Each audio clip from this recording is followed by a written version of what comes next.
ఏదో గులాబీ మొక్క కంటు కడుతున్నట్టు, ఏదో ఒక గోడ కడుతున్నట్టు పద్ధతిగా, శ్రద్ధగా అలా కొట్టాడేంట్రా బుజ్జి అని అదేదో సినిమాల డైలాగ్ ఉంటది కదా!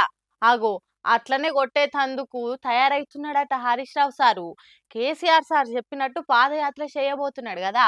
అగో దానికి పద్ధతిగా ఓ ప్లాన్ ప్రకారం అన్ని తయారు చేసుకుంటుండు. యుద్ధానికి సిద్ధమయ్యేటోళ్ళు కత్తులు కటార్లు నూరుకున్నట్టు సానవట్టి సాపు చేసుకున్నట్టు హరీష్ రావు పాదయాత్రకు అన్ని తీర్ల ప్లానింగులు గీస్తున్నాడు. సంగారెడ్డి జిల్లా పార్టీ నాయకులను సన్నద్ధం చేస్తున్నాడు. కోకాపేటలున్న తన సొంత ఇంటికి అందరిని పిలుచుకొని పాదయాత్ర ప్రాధాన్యత చెప్పి సంగమేశ్వరం బసవేశ్వరం ప్రాజెక్టులు ఎట్లా సాధించుకోవాలనేది చెప్పుకొచ్చిండు. మొద్దు నిద్రపోతున్న సర్కార్ను ఉత్తుత్తగా అడిగితే ఏది ముళ్ళు కట్టెతోని గట్టిగా ఒడవాలి, లేకుంటే రైతులకు నీళ్లు రావు అన్నట్టు హరీష్ రావు చెప్పిండట.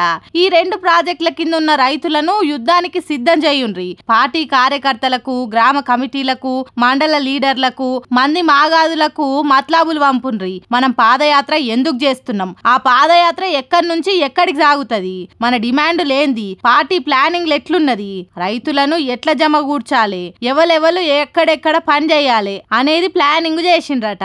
ఎమ్మెల్యేలు సునీత లక్ష్మారెడ్డి, చింతా ప్రభాకర్, మాణిక్ రావు, మాజీ ఎమ్మెల్యే భూపాల్ రెడ్డి ఇట్లా పెద్ద పెద్ద లీడర్లంతా హరీష్ రావు పాదయాత్ర పనులు చూసుకుంటురట.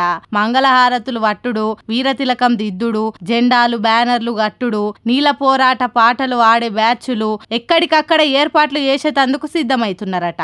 130 కిలోమీటర్లు నడిస్తే హరీష్ రావుకు ఎన్ని చెమటన్న సుక్కలు రాలినా రైతుల పొలాలకు నీళ్లు వచ్చేదాకా పోరాటం చేయాల్సిందే. సర్కార్ మేడలోంచి నీళ్లు సాధించుకోవాలి. 4 లక్షల ఎకరాలకు నీళ్ళొచ్చి పచ్చటి పైర్లు పెరగాలి. అంతవారి దాకా ఏమేం చేస్తారో ఎట్లా చేయాలనో మాట్లాడుకున్నారట. కేసీఆర్ సభను కూడా పెద్ద ఎత్తున పెట్టాలని, అది చూసిన సర్కార్కు వణుకు పుట్టాలి, ఉల్కు పలుకు లేని సర్కార్కు ఉడుకు పుట్టియాలనేది మాట్లాడుకున్నారట. మరి చూడాలి హరీష్ రావు పాదయాత్రాంగం తెలంగాణ రాజకీయాల్లో ఎసొంటి మార్పు తీసుకొస్తుందో.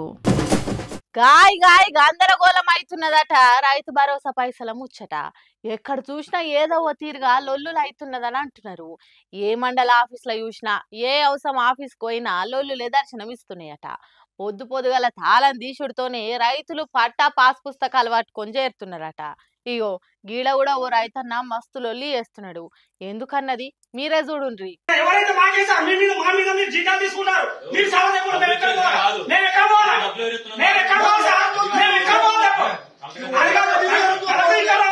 మీరు ఎవల కోసం పని చేస్తున్నారు, ఎందుకోసం ఉన్నారు, జీతాలు తీసుకుంటలేరా, మాకేదో పుణ్యానికి సేవ చేసినట్టు చెప్తున్నారు, మీరు కాదా పని చేయాల్సింది అని రైతన్న పొట్టు కోపం చేస్తున్నాడు.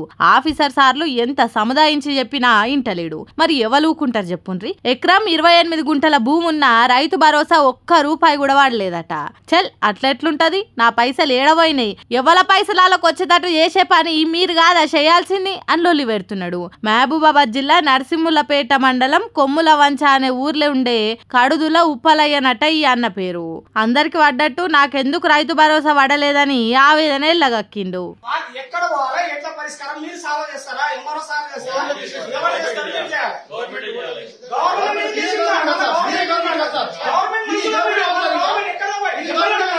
మీకు పైసలు రాని ముచ్చట గవర్నమెంట్ చూసుకుంటదని ఆఫీసర్ అనుడితోని, గవర్నమెంట్ అంటే ఎవరు సార్, మీరు కాదా గవర్నమెంట్ అంటే, మీరు సక్క పని చేయక మాకు పైసలు వస్తలేవంటున్నాడు. పిలిపించుండ్రి, మీ మీద అధికారులను పిలువుండ్రి, నేను మాట్లాడతా. నా దగ్గర పట్టా పాస్ పుస్తకం ఉంటది, కాస్తుల భూమి ఉంటది, కంప్యూటర్లో అన్ని వివరాలు ఉంటాయి. అసొంటిది రైతు భరోసా రాలేదంటే ఎవరని అడగాలి, అంత మీ దగ్గరనే పోయింది. మీరు చక్కగా పని చేస్తే నాకు పైసలు ఎప్పుడో వచ్చేటి అన్నట్టు ఆఫీసర్లను ఆట ఆడుకున్నాడు ఉప్పలయ్య అనే ఈ రైతన్న.